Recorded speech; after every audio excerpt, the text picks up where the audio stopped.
Good morning, good afternoon, good evening. This is part two of my criticism of the ultra low emission zone in the UK. So I'll just carry on for what I've been writing and what my what my take is on this. Okay, so the purpose of an engine is to transform chemical energy into kinetic energy. Chemical energy, whether in the form of a battery or petrol, hydrocarbons. The information regarding exhaust emissions will be based on stoichiometry and the stoichiometric ratio of the internal combustion engine. To put plainly, the stoichiometric ratio is the ratio at which air-fuel mixture burns cleanly, producing little to no waste gas. It is when an engine is running at its most optimum. For a petrol engine, that ratio is 14.7 parts air to 1 part fuel.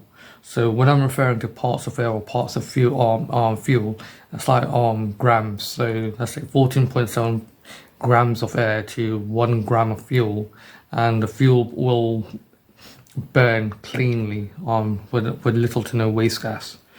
For a petrol engine, that ratio is fixed. I didn't know that.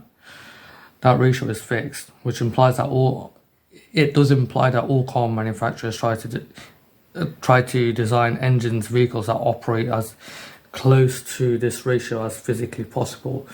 So my assumption and my understanding is that car manufacturers and designers will try to make cars that operate as close to that as close. So that's my understanding.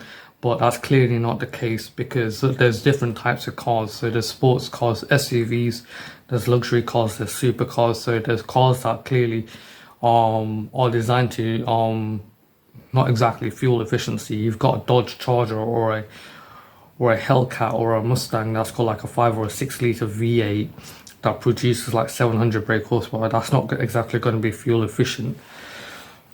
So it's fun to drive. It's going to be fun to put your foot down in a 700 horsepower car, but yeah. So moving forward, for a diesel engine, so I didn't know this either. For a diesel engine, that ratio is not fixed. So wait, that ratio is not fixed, as diesel engines have no spark plugs, but rather rely on the immense pressure generated. Yeah. So the cycle in a diesel engine is different to a petrol engine. So you have intake, intake, compression, combustion, then exhaust. So intake, compression, then combustion goes down, then exhaust. So because a diesel engine doesn't have spark plugs, the compression ratio is going to be orders of magnitude higher than a petrol engine. Yeah, so that rate, however, it does range for a diesel engine. The parts of air range from 17 up to 80 parts of air to 1 part of fuel. So you could have up to 80 grams of air for one gram of fuel in a diesel engine, for the gram of fuel to burn cleanly and efficient, and with no waste. I have said that it has to be reiterated and emphasized that automotive manufacturers aim to, but that's just an assumption that I've made. On paper, this will make a car look and sound efficient and environmentally friendly, but there are a variety of factors which inhibit a vehicle's ability to operate at peak efficiency. So whenever I refer to the stoichiometric ratio, my understanding is that is the most optimum. A car is operating at its most optimum, its most efficient. Just bear with me.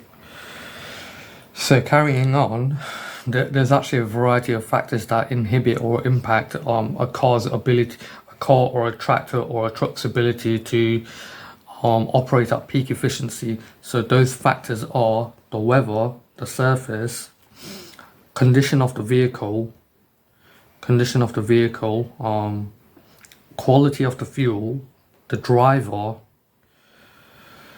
luggage, navigation, and roads. I guess you could say, I guess you could combine roads with surface